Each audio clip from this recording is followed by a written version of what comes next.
The constant sounds of construction and congestion would drive anyone away. But for this DC native, he relishes in the noise permeating Anacostia.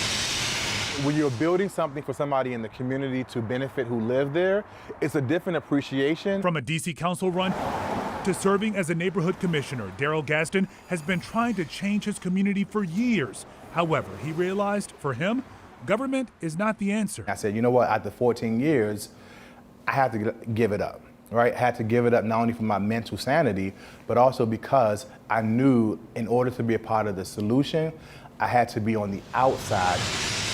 The outside looks like this, his own restaurant called Kitchen Savages along the streets where he grew up and still lives. Why the name Kitchen Savages? One of the young people that I was helping said, you should name it Savage Kitchen because they think we're savages and they want to throw us away, but we can redirect that savage energy into the kitchen. Can I get you guys started with anything?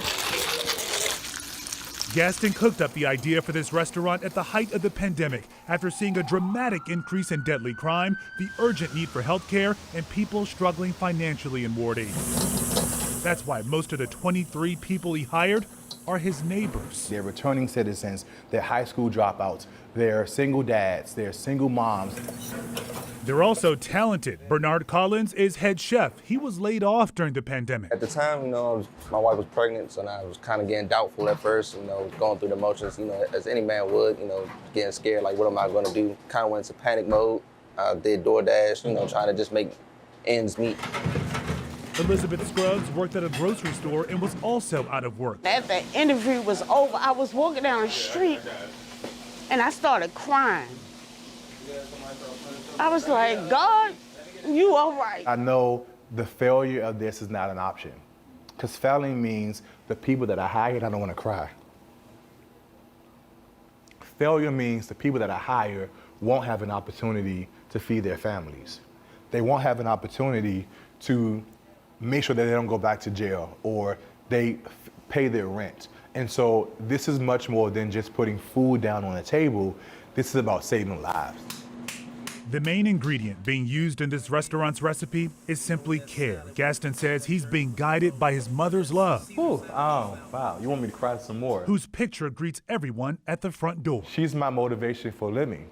I think anyone who lost a parent, there are days where you don't want to get up. But I don't have an option not to get up. When she was sick, dying in the hospital of COVID, she still motivated me to get up and work. She said, baby, you gotta do this. Go and get your ramekins.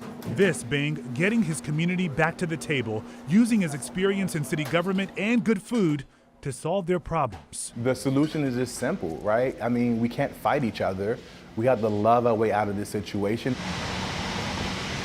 Now, by the way, this isn't Gaston's first restaurant. He opened up a Kitchen Savages in Southwest DC back in 2021, where he's also using that kitchen to teach teens about the culinary industry. I love how he says we have to love our way out of this, that we have to pour ourselves into this. I think it's amazing. I think we have our next field trip location. Didn't that food look good? Great job. I love how he's saving communities, cooking up solutions, and saving lives. Using his gift to make a difference. Absolutely.